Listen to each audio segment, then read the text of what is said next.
criminal justice system, sexually based offenses are considered especially heinous. In New York City, the dedicated detectives who investigate these vicious felonies are members of an elite squad known as the Special Victims Unit. These are their stories. You know that show been on damn near 20 years now? I occasionally watch the show on Hulu without the commercials just to see how Ice-T is doing and watch the majesty that is Olivia Benson carry out her justice. She has such a commitment towards integrity at her job. It's inspiring. Anyway, welcome back. We have made it about halfway through discovering the 12 powers we have in the series of the Verity Prosperity Clarity Project. I am Chelsea Brewer, your Affluence Ambassador, and thanks again for watching. But for real though, Olivia has aged very well during her tenure on Law & Order, and she deserves to have excelled at her position on the squad too. And I love her name. Her real name, Mariska. She's been a great actress and director too. Sorry, I just enjoy their art. What the show captures so well for me is cops doing their job for the love of justice. The characters want the satisfaction of a job well done, getting the right guy who wronged the member of society, and we ride the roller coaster of the mystery being solved. Have you ever counted the number of laws in the U.S. Constitution? I mean, have you ever counted? There are 27 amendments, but have you ever went through and listed each specific directive stated within those 27 amendments? It doesn't matter.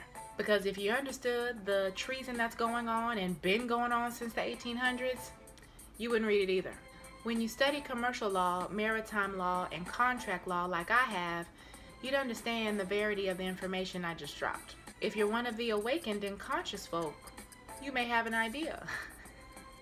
Otherwise, research the economic slavery of which you are currently a member.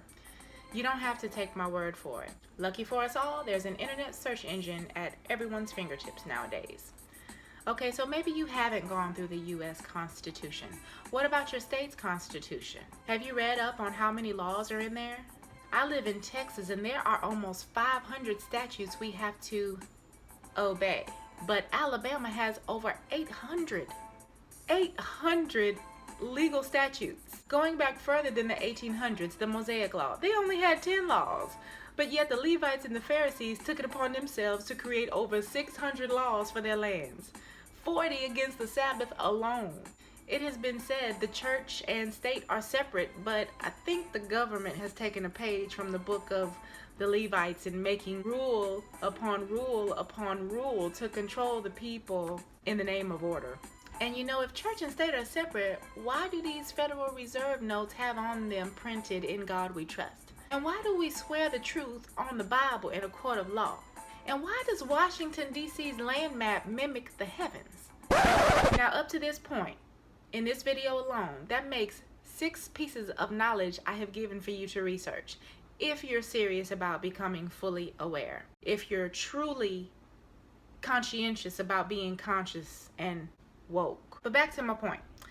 There are too many decrees and acts and bills and statutes passing for laws nowadays. Remember the previous video we talked about how Pharaoh hardened his heart? What happened to him? He had to suffer 10 different plagues before he would allow the edicts to change in his kingdom. Jesus, aka Yeshua, symbolically came to earth to fulfill the letter of the law that we may live as God truly would have us live under the dispensation of grace. All the external rules of sacrifice and penance and the like, all those rules were purely perfunctory, and he revealed their hindrances to the expression of their inner spiritual life by way of his clever, catchy comebacks that paralyze people's limited understanding. A baby only needs a crib until it learns to walk. As a child matures, the crib becomes a cage. Speaking of being held back, remember how we covered all the rules regarding the Sabbath alone? Well, the Sabbath is a man-made construct. Ancient texts say the Sabbath was made for man, not man for the Sabbath. What do you think the world would really look like if God rested every 7 days? There is a metaphysical interpretation. You should search for the hashtag Days of Creation on Instagram. You'll see my breakdown of what those days really mean. But right here, I'll tell you that rest means you end the physical and mental toil it takes to create. In truth, divine mind rests in a perpetual Sabbath. This is the image in which we were truly created for, not once or twice every 7 days. When man becomes so at one with the Father mind as to feel it consciously, he also recognizes this eternal peace, this state in which all things are accomplished. This is the rest. He then realizes there is no condition he is subject to at all, and he realizes he is Lord of himself and even of the Sabbath. We are the ones who need to give this a rest, because all the laws of the Christians and the Catholics and the Jews and the Jesuits and the barbarians and the monks and all of them, they're just records of men, of their expectations of an omnipresent, omnipotent God. All truth is inspired by God, or the Lord of Light, or Holy Spirit. So I'm not denying the Bible and any other ancient texts that can be used for reproof. But the edicts therein, all those decrees and statutes, are to be taken as a guiding light, but they are not your full authority. No man-made law is strong enough or true enough or exact enough to be a permanent guide for anyone. The trees, the flowers, the plants, the sun, the moon, all the sidereal systems are work of God, and they don't rest every 7 days. Again, it's a perpetual rest, which is the goal, an inner peace that surpasses understanding. Looking at the birds who are provided for, and the trees, the flowers that don't toil or spin, all days are holy to them, and none of them need a weekend. But if you research the economic slavery, you'll see why we are not like the animals in nature. But see, that's what the New Testament does. It takes away the need for law and reveals the initial blueprint of grace. The guide is there to recognize the language of our inner voice. If we just obey our intuition, there's no need for any laws.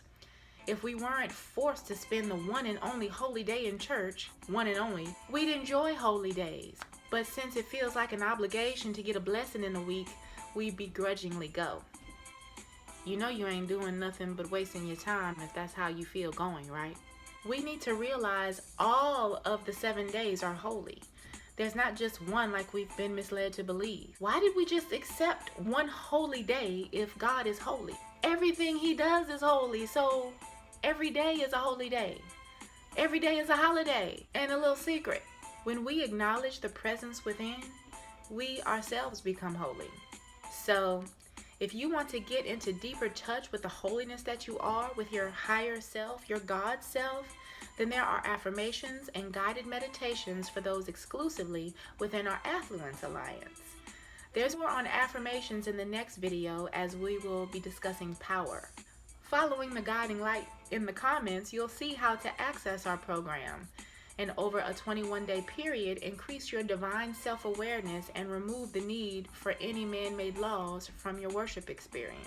To find out more about commercial law and maritime law and contract law, visit my Instagram, The Realist Capitalist. Otherwise, stay tuned for the next video where we will discuss power.